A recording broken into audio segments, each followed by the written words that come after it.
Hello, everybody. Good evening. My name is Tate, and I thank you for joining us tonight, taking some time out of your evening to be with us and learn more about Prenda. As I said, my name's Tate. I'll be helping with some of the behind the scenes here running the stream, but if you do have any questions, please feel free to drop them in the comments and we'll be sure to get them answered. I'm joined here by Sarah and a couple of our guides, and I'm going to turn it over to Sarah to take us through the Prenda overview. Okay, I'm hoping, do we have good sound? There we go. We had a little bit of an echo there. I think we're okay now. So hi, everyone. My name is Sarah Raybon, and I am really excited to be here tonight to talk about Prenda with you. We used to do these in person, and it was awesome. And we drove all over the state and met with tons of families. Heather's joining us here tonight from Yuma. I remember going to Yuma and we all had ice cream together. It was just a different time we were living in. Then COVID happened and we had to go virtual. So now we're trying to reach as many people as we can by doing these online info sessions. Hopefully, maybe next year we'll be able to be in person again, because I definitely love doing that. This is a little bit of a change. So tonight we're kind of doing a webinar geared towards maybe Southern Arizona. We have Prenda microschools, which we'll get to this, but all over the state, right? So the information is kind of the same. So if you have maybe friends, family in other parts of Arizona and you think, oh my goodness, they would be really interested in this, throw them a message, send them a message on Facebook or something, tell them to jump on. It's the same basic information, but last week we did something geared toward Northern Arizona, and now we're doing something tonight geared towards Southern Arizona. So like I said, we have Heather here tonight, who's a guide from Yuma, and I know we're gonna have Claire, who is a guide in Tucson, and we're gonna talk all about Prenda and kind of how it got started and kind of these new words we're hearing all over the place now since COVID, like microschools and learning pods and all these new things that we kind of as parents had to step into kind of a different world of education when COVID happened. So I have 5 kids, so I do warn everybody in advance that there could be a child running at any moment. Like I know a lot of you know, it's a weeknight, it's the week of Christmas, so we could have a child running at any moment. So I'll just give you that warning right there. So we have a slide presentation, like Tate mentioned, tons of time for Q&A. Throw those questions in the chat. We'll get to them. We'll give you our contact information. So you'll be able to follow up if you have more specific questions. But so here we go. Prenda, microschools. Where did this all start? Now, I'll tell you right now, it started before COVID. Like a lot of this has started, we've been talking about this lately, but Prenda microschools has been around since long before COVID. So a few years ago, I guess now, well, actually a lot more than a few years ago is the first microschool, but a lot more years than that. Kelly Smith, founder of Prenda, started code clubs in libraries around town. There was a need, and here we had these empty computer labs and libraries, and there was a desire. One of his own kids wanted to get more into coding, so he had just moved back home from graduate school with his family and said, you know what, yeah, we'll volunteer and start a code club in the library. So they started a code club, and demand just grew from there. They started setting up code clubs in lots of libraries, and in fact, they still do have code clubs in libraries all across Arizona. But in that whole exercise of having these code clubs, Kelly saw something very interesting, that there were these kids that were coming that, oh, I hate math, or I get in trouble a lot at school, and oh, I hate school. But when they were digging into the concepts of coding and kind of learning to figure this stuff out, it allowed them to blossom. And he saw a different side of these kids. And he thought, you know, what if education as a whole could be more like this? You know, the most successful code clubs they had in their code club network were the code clubs that didn't have like the expert at the front of the room teaching these kids how to code. It was the clubs where, you know, the kids kind of had to figure a lot of it out on their own because they just didn't have that expert that was the volunteer at the time. So they had to kind of the kids were figuring it out with maybe the librarian. So those were the clubs that were actually the most successful. And these kids that were coming in saying, I hate math, were learning math concepts willingly to try to figure out to get the right trajectory of their rocket or of the game they were trying to build. So it was really interesting. And he started kind of, you know, building this concept around forming like a complete education. And 2018 started the first microschool, the first Prenda microschool, and from that has just grown to hundreds of microschools all over the state and in other states and other states in the country, I guess other places nationally, and we're going to even have some Prenda microschools internationally, which is just really, really exciting. So that's kind of how it started. So here we are now, and now we're just reaching out today because we know a lot of families are struggling and looking for maybe something different. So Prenda has a simple mission: empower learners. So Prenda wants kids to see themselves as capable of doing anything, being anything with hard work and dedication, right? Prenda's goal is to protect, a child wants to learn and grow. We want to nurture that, right? We want kids to believe that they're capable of anything. We want them to believe that they own their learning, right? You can't force somebody to learn something. You want them to really want to learn and really want to dive deep. And so that's what Prenda's mission is just to empower that and to create lifelong learners for just, setting a child up for success just as they grow, not just in their education, but into adulthood. So that's the mission, 2 words, simple. Now, the Prenda model, we have a couple different paths here right now, but all Prenda school, the program is in 3 learning modes: conquer, collaborate, create. So the first part of every Prenda day is conquer, and it's kind of that climbing your mountain. This is the academic time of the day. Conquer, that's the beginning part of the day. Collaborate, the second part of the day, is where kids are like drilling down on those academic concepts, but like working together in a collaborative, maybe it's mystery science, or maybe it's a nature study, or maybe it's a debate, but the kids are working together in that micro school to kind of reinforce those academics, but in kind of a teamwork way. And then the last part of the day we have as create. And that part of the day is where we're also reinforcing our academics, but we're in a really creative sort of way, where the kids can work individually or maybe in a pair or a team to do something creative and to really like find out what they're passionate about, what their interests are. We have an entire project-based learning library where the kids can dig into that. A lot of it is focused on STEM, but there's also arts and music and things like that. So those are the 3 parts of a Prenda day. So here we go, a little bit more about conquer time. Like we also often refer to it as like climbing your mountain, right? It's not easy. We want kids. I was just talking to my son about this today, right? He got an 85% on something on a school assignment. And I said, that's great. And he said, no, it's not really, because, that's not great. That's not, 100%, that's great. I said, no. That is great. I want you to put your all into it. I want you to try your best. Not knowing the answer is an opportunity to grow, is an opportunity to dig down, find the answer. We don't want kids to know we don't expect them to know all the answers. We want them to have the tools to find the answers. So our conquer time is when our kids are doing those core academics. What's neat about it is it's mastery based. They're working at their own level. So it's very individualized, very personalized. So these kids right here in this group, let's say, they might be and this is a K2 class. They might have some kids doing kindergarten level math. That's great. Maybe some kids that are 2nd graders that are doing 3rd grade math. Kids can move along when they're ready, which is great. They don't have to be stopped just because they've reached the end of a grade. They can continue going. If they need support, maybe they have to back up and start a little bit back, get some of those, maybe they've missed some concepts that they need to backfill. And so that they can start moving ahead without the frustration. So we've got lots of amazing tools. I think the great part about right now with all the technology is that Prenda has kind of taken the guesswork out of it and has these amazing tools that they've kind of curated and developed to that you can choose from to whatever works the best for your child. So we've got lots of programs, names you'll know, like Khan Academy, names you might not know, like Treasure Hunt Reading, but a lot of things that the kids work on, and they can work together as well. This is kind of, it looks like they're, obviously it's individualized, but they can ask each other for help. It's very collaborative too in this time. Some people refer to it kind of like a beehive, a buzzing beehive. When the weather's great, like I know last week in Northern Arizona, well, this time of year, you might not be doing your conquer time outside, but in Yuma, Heather's kiddos, some of them can maybe choose to go outside and sit on the back patio and work on some conquer time. Maybe sit on a couch and work together together. They're all working at their own pace. You as a parent know exactly where they're at because you can see exactly where they are in that math.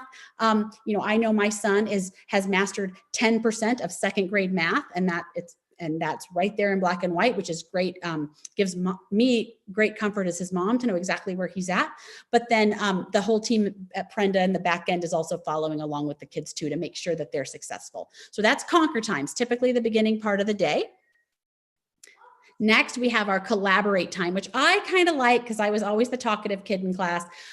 This is the time where the kids in the micro school kind of work together.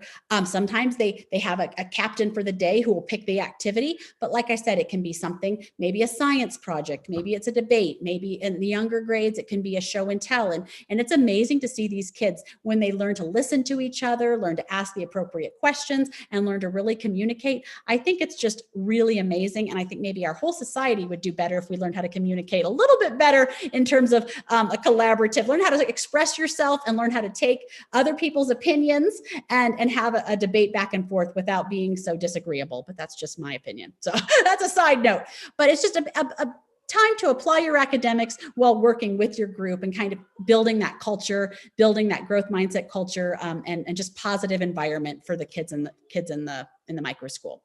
And then the final part of the day is the create part of the day, where the kids are building a project. There's a physical project that kids are working on. And we have an entire project library that is available to our Prenda classes. And it can be all sorts of things. The sky's really the limit. This group here built binoculars, and they were going outside and doing a lot of science and biology investigation. But the sky is really the limit here. We had a micro school. The kids built a mini home a mini house. It was amazing. I couldn't believe it.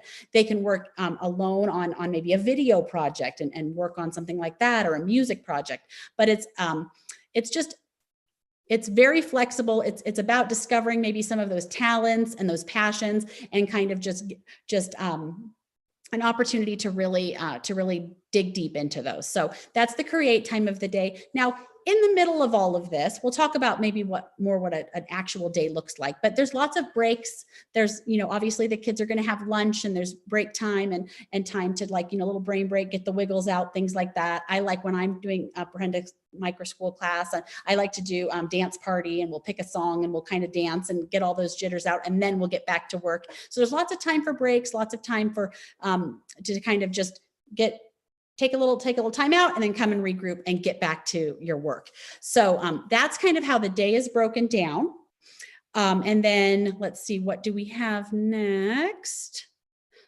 Core values. And this is really, really important. And we will get to the part about, kind of how the micro school is structured, because I know a lot of folks are like, I don't understand what's a micro school, but it's really important to know our core values, which is start with heart. Our entire Prenda team, it's caring about people, a passion for learning, and kids, and empowering learners is just more important than almost anything. It's more important than assessments and grades and all of that. We want our kids to be successful and feel confident in their learning and passionate about it like we do. So that start with heart. We have dare greatly. We want kids to know that just because you get something wrong, or you don't know the answer, or maybe it's scary, that you embrace that and you keep moving on. You don't give up. It might be scary, but we keep moving forward. So we just dare greatly. We want our students to know that that's important, just to be daring. Figure it out. Everyone has the potential to become a problem solver. When we solve something for the kids, well, here, raise my hand and, tell me the answer. We kind of rob them of that sweet victory, the success, like I figured it out on my own. I got it. So that's really important to us. Figure it out. Foundation of trust, because what we want our students to know, that they can trust their fellow micro school students, that their peers and their Prenda micro school guide, that parents, you can trust who your child is in the micro school with. You can trust that guide. You can trust the Prenda team to be operating in the best interests of the students. So, and then learning over comfort. Sometimes learning is not comfortable, and sometimes it's messy, and real learning happens when we step out of that comfort zone and we do something maybe a little more daring. And so we want kids to kind of, climb that mountain. And we do say that a lot, climb that mountain. So those are our core values. It's very important to everybody at Prenda, and I think posted in every micro school. So, and let's see. Okay, here's our Prenda options. So Prenda has basically two paths. We have our micro school path, and that is a student enrolled in a Prenda microschool with a Prenda guide, a learning guide, and that class can have a max of 10 kids. This is in-person students, 10 kids. We break it down into two variations. So we have K2 microschools, and we have microschools that are 3rd through 8th. And sometimes that's 3rd, 4th, 5th. Sometimes it's maybe, I was just in a microschool a couple weeks ago that was just kind of junior high age kids. So it really does look like what the community needs. So it's very community centered. We also have Prenda Family, and that's almost like a Prenda homeschool, right? So it's the parent that is the guide of their children. And there's a whole team behind Prenda Family and a whole lot of families doing Prenda Family. So you have almost think about like a giant co-op. So it's almost like a giant Prenda Family co-op. So those are the two options we have right now. And we know with COVID, some families might like to do Prenda Family versus micro school just for the time being. And you can always transition into your child into a micro school if things change and you become more comfortable with that. So those are two options we have. Here's kind of the details. Like I said, K2, max of 10 students, minimum of 5 to be a micro school. It's 16 hours for those K2 kiddos and 4 bonus hours. So that's not homework. The kids always love that. We say there's no homework in Prenda. But so think for 3rd through 8th, think Monday through Thursday, 5 hours a day. So 20 hours of in micro school seat time, and then 5 bonus hours. And that's really anything that the parents think is educational or an extracurricular activity for the kids. And all of these hours are logged into our proprietary software. It's called Prenda World. So parents can see exactly where their kids are. They can log those hours, those bonus hours. And so that's a total then of, in the grades 3 through 8, of 25 hours a week of their micro school education, if you include the bonus. Schedule. Well, like I just mentioned, think Monday through Thursday. There are some micro schools in some communities that like to have Mondays off, and they do Tuesdays through Fridays. There are some that maybe like to do 3 days a week in those K2 groups, giving you a lot more time at home and a lot more time to explore other extracurricular activities. One of my little guys is learning the violin this year. There's a lot more time when you don't have to rush home from school. You have to do homework and then you dinner. And when you have that free time to not rush home and focus on the homework, and when you're only spending, 5 hours 5 hours a day in school versus the longer days we're seeing now and 5 days a week, you have more time to kind of explore those other options or other elective activities, which is kind of cool stuff that you might enjoy as a family.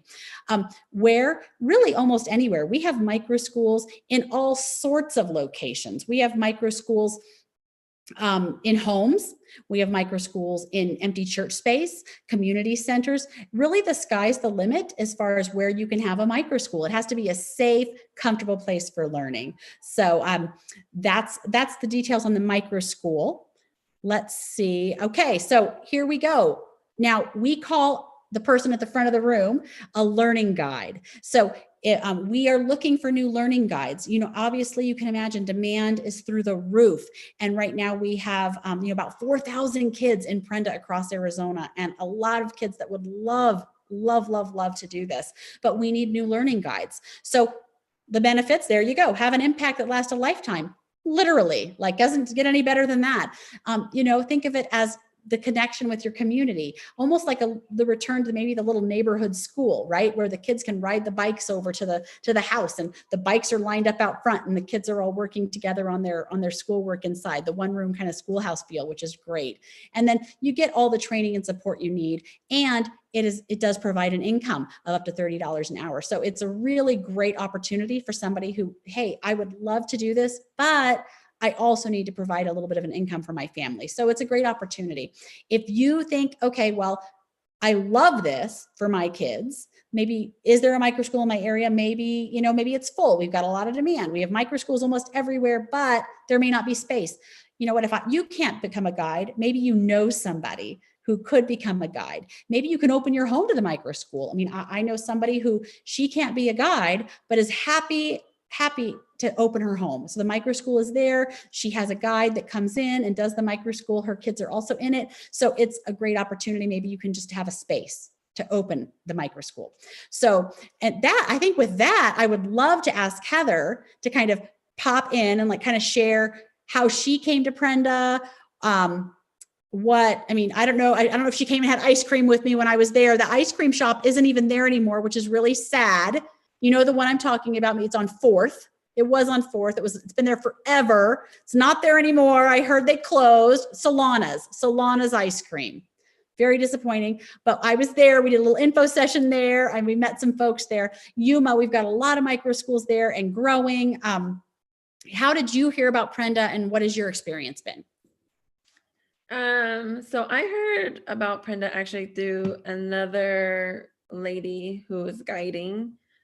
She kind of posted it everywhere and I was like interested in what a micro school was.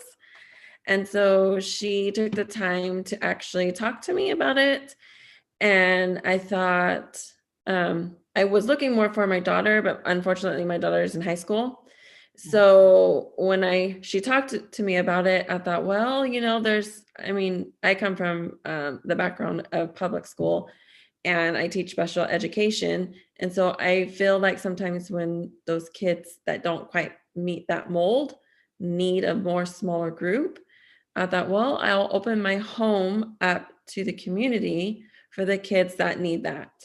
Our Prenda micro school is very unique. I actually do Monday through Thursday, 4 p.m. to 9 p.m. We are called the Night Owls. Oh, okay.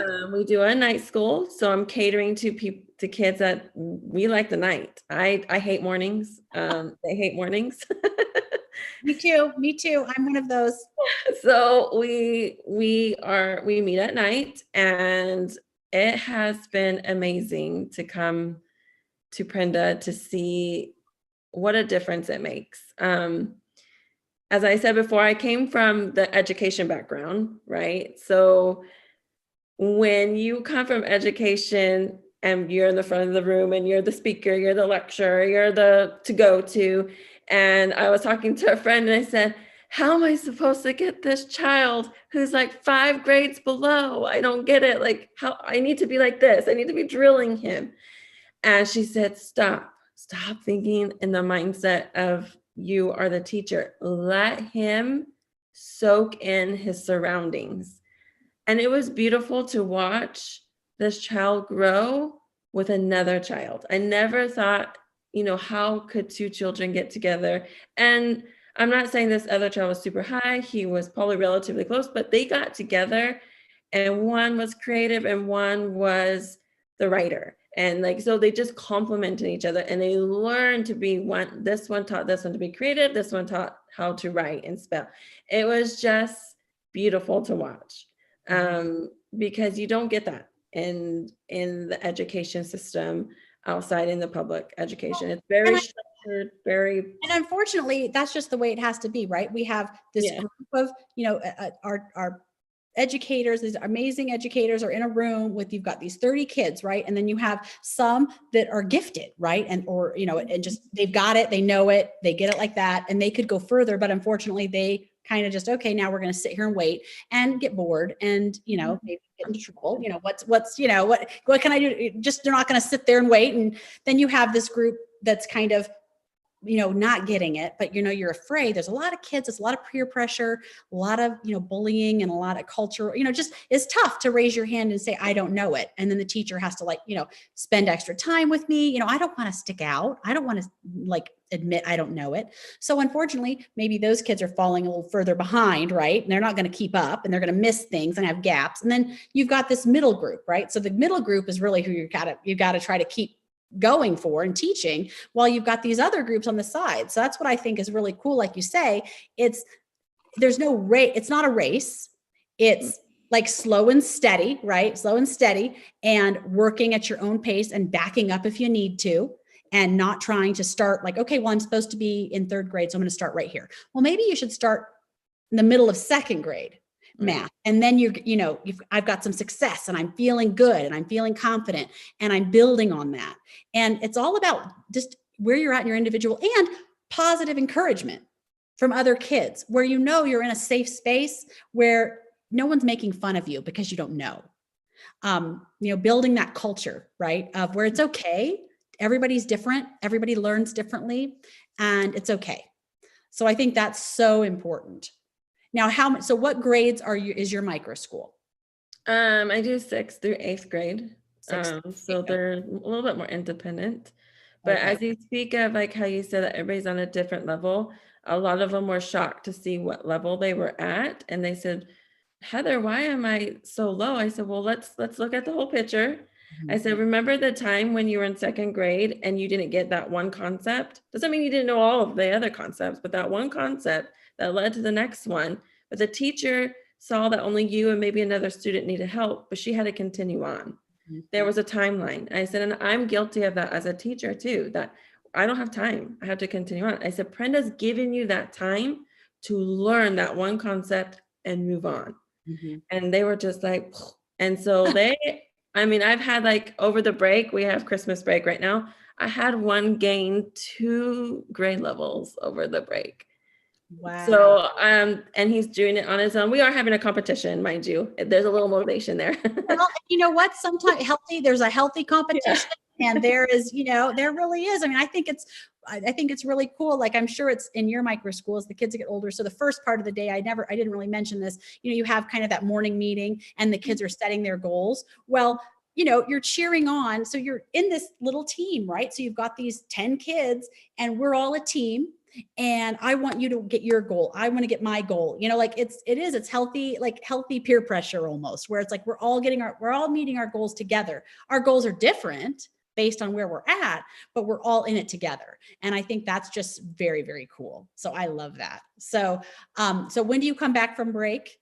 We come back in January, the first week of January. They didn't want to go on break. That was the first time I've ever heard that too. They were like, do we have to go on such a long break? And I'm like, I need that break. Yeah. It's time. And I do think that's neat. Like the night owls. I mean, that is so cool. And I guess it comes from kind of the needs of this group that this is a better fit for us. And I can see now that you say there's 6th, 7th, and 8th, Oh yeah. And so I get no yawns. There's no tired. I mean, I've been in school where like, they're just sleeping at the table. Their minds are somewhere else because they're so exhausted. Nope. They're wide awake, bright eyed, and ready to learn. That is awesome. Oh gosh, Heather, thank you so much. Now, what's your favorite part of the Prenda model? The conquer, collaborate, create. Gosh, we've had fun with pretty much everything. I think my favorite probably would be create, because you don't see that in a regular school. And this is where they're able to use that creativity and you don't get it anymore. Like, we used to have art and stuff like that. And now they pulled it out. But I mean, I've had some amazing kids we did like for Halloween, we did recyclable Halloween costumes. And I mean, we got beautiful costumes that they actually wore outside when it was Halloween at their party. And then the last one we did Christmas around the world, and they did, they made brochures, food from their country, decorations from their country. And first they felt overwhelmed, but when they saw all the great things they made, they were so, they're excited. They're like, what's our next project? What else are we going to do? What's our next big project, Miss Heather? And I was like, that's what the break's for, so get me ready. Yeah, next project. Oh, I love it. Oh, thank you so much, Heather, for sharing. I really appreciate that. And I know another Southern Arizona guide we have on, Claire. So Claire, if you want to hop on, join us, please. And it kind of, I think you have a younger group. So it's going to be kind of, I didn't even plan this, but I think Claire has a younger group of maybe K2 kids. And I think she actually might have 2 sessions. So we've got a couple of different micro schools today. So let's see if we get Claire on here. I see it. There she is, coming.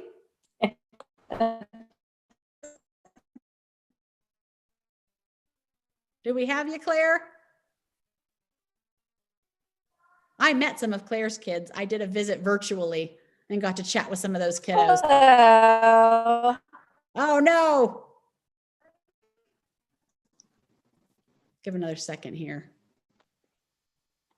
I think you're losing me again. I've got very spotty internet right now. Okay. Okay. That's okay. Well, you have K2 kids, right? In your micro school?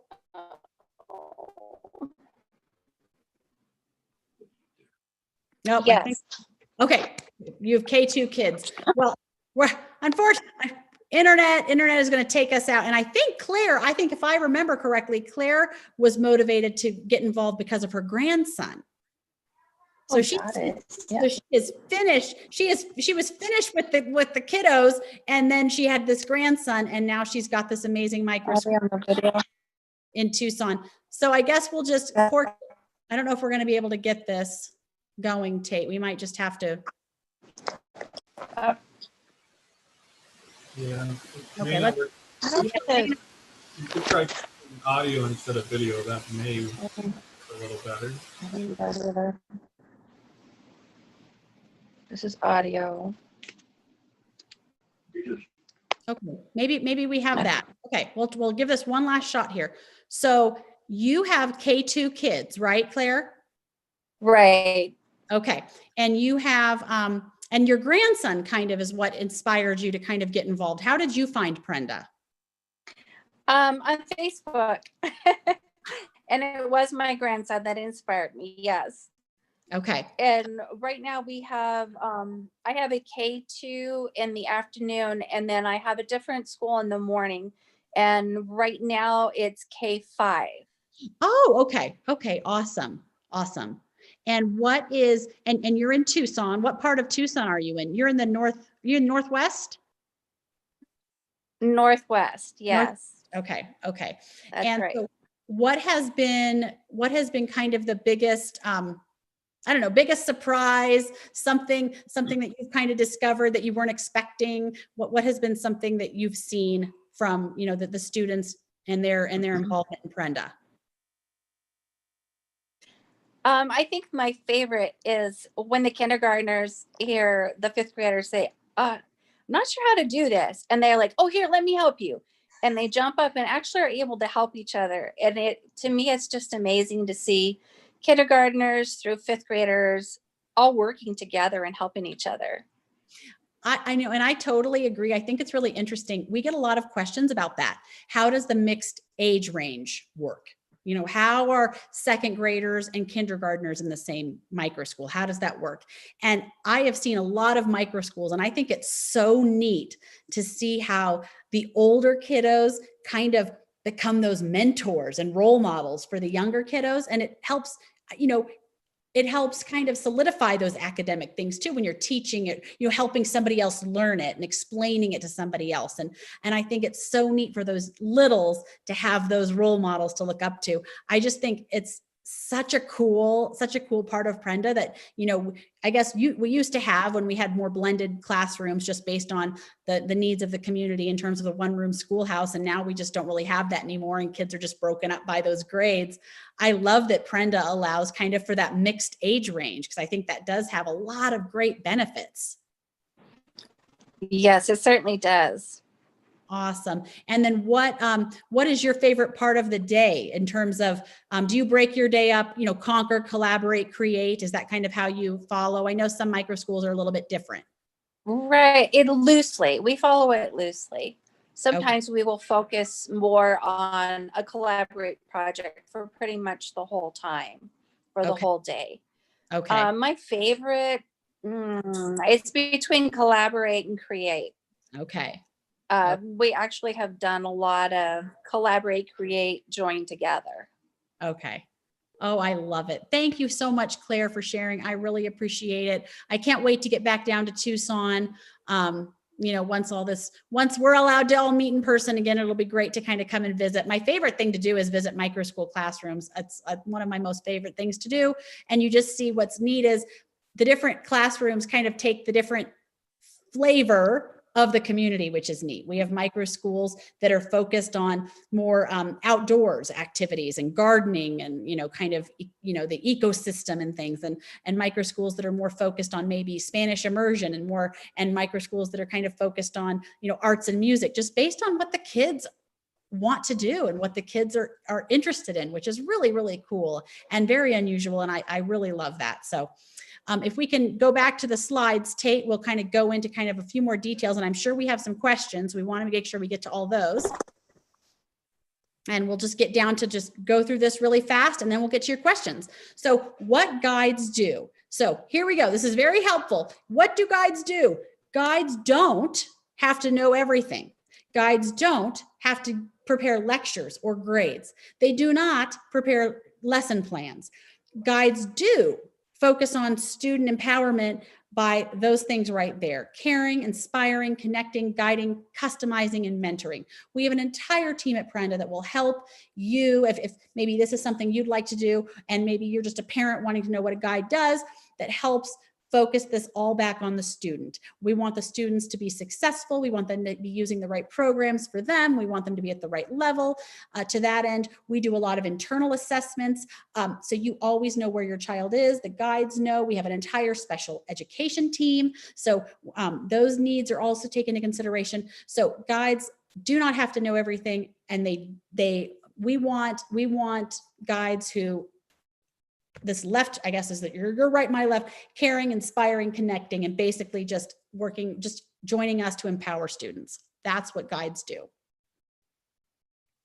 And let's see. So we talked a little bit about the day, just really quick one more time. The community circle, what we talked about just a few minutes ago about kind of like that stand-up morning meeting where we're going to talk about what our goals are for the day. We're going to kind of build that class culture, maybe play a little group activity before we get down to our conquer time. Now, the younger kids don't do as much on the screens.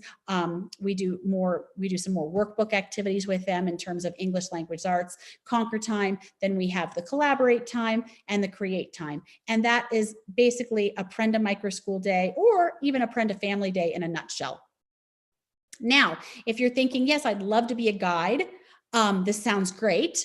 I would love to do this, but how do I find students? A lot of guides, potential guides, or prospective guides come and they already have 5 kids, maybe they just throw the word, you put the word out that I'm doing this, and then the students come. And that is happening more and more as more people are searching for different options. We also have this great feature on our website. Once a parent's reached out and we've talked to them and they know kind of what, we kind of explain what the model is and how it's a little bit different than a traditional education environment. We have this great ability to connect potential parents with guides so that you can fill your micro school up. Minimum of 5, maximum of 10. Now, join our growing Southern Arizona community. Like these little dots represent a lot of micro schools. I mean, look, we've got 22 just in that Yuma area, 22 in that Tucson area, 13 in that Yuma area, 10, that's probably Sierra Vista. Am I right? Okay, Tate. In our Northern Arizona, we had a similar Kingman, Lake Havasu. We have micro schools, hundreds of them all over the state. So we would love to have you join as a guide. Because we definitely are looking for more Prenda guides. Like I said, you get all the training, support, everything. We've got a great mentor program. That there's nothing, it's not going to cost you anything to get started with Prenda. We do background checks, fingerprints, and guides are provided with insurance. Safety is obviously utmost priority for Prenda, but we definitely are looking for more micro school guides because of the need is just so great, and we want more kids to be able to have this opportunity. So you can get started at prendaschool.com. There's a contact us section. There's a spot where it says enroll a child. You don't have to enroll, but it just lets us it allows us to reach out to you so we can find out exactly what you're looking for, and we can connect you with guides in your area or talk to you about maybe becoming a guide yourself. So questions, Tate, are there questions out there? I know we always have the first question we always get is cost, tuition, that sort of thing. The amazing thing about Arizona is that it is a tuition-free option for all kids. So we have wonderful partners in the public school realm that allow it to be a completely tuition-free. So it's a free option for all kids in Arizona. And what else can you say about that? It's a great opportunity. In other states that we have Prenda starting, and we're places where they're, calling for, we have demand. Unfortunately, it's, got to be through philanthropic funding or private pay. We just don't have that publicly funded model there. And what's really cool here is that income is not a barrier for anybody. It's open to all Arizona students. So any other questions that Tate that I need to know of? I'll give it another second here. I know there's someone I would like to see. In the meantime, I'll ask you probably the second most common next to price, which is how does Prenda handle those students with special needs? Yes. So I think what I've loved about Prenda and my involvement with Prenda, and I have a background in Arizona education, kind of like Heather, and have worked in all sorts of different education models. And what I've loved is that Prenda, you know, we've had kids come with learning differences, and it's like, let's see if we can make this work. Prenda wants all kids to have access. So we have a special education team. We can sit down with parents, talk to them about the needs. We can work up, because we absolutely are, you know, a state-funded option. We can work on IEPs. We can have screening and testing done and things like that. So if there's a concern and maybe a younger child that hasn't been tested, we can absolutely make that happen. And then, and we are happy to make accommodations for kids. And if services are needed, that is absolutely something that can happen. Now, the interesting thing about Prenda, and you know, the typical accommodations, and I have 2 kiddos that have IEPs, a lot of those accommodations are kind of naturally occurring in the Prenda model, right? So like I have a son who needs to sit closer, you know, he has a speech issue, so he needs to sit closer to the front where he can see his teacher's face and be more engaged that way. So, you know, that's something that absolutely happens for all kids in Prenda classrooms, because it's a small group environment and there's more one-on-one. So, you know, more time to finish assignments. Well, that is absolutely not a problem, because you're working at your own pace. And, you know, so some of those accommodations, or almost all of those accommodations that I see in my own son's IEP, are kind of naturally occurring for all kids in Prenda, which is really great. Yes, I agree. Well, it looks like you did so well that you covered all the questions, and we don't have any outstanding. I love it. Yes. So if you have any questions, if you think of anything, if you have a certain situation that maybe you want to chat more specifically about, you can reach out to us through our social media channels, through our website. We have an entire team that would love to talk to you if you're interested in maybe becoming a guide, or know somebody that might want to be a guide, or a parent that is struggling and would really like to look into this further, just to enroll your own child. So we're happy to chat with you about that. Thanks for joining us. I know here we are, the week of Christmas. I can't believe we've almost finished 2020. I see Heather's got her decorations up. I don't look very festive right here. I looked more festive for Southern Arizona. I had the tree behind me, but, or Northern Arizona. I'm not very festive tonight, but thank you so much for joining us. Have a wonderful holiday week, and we look forward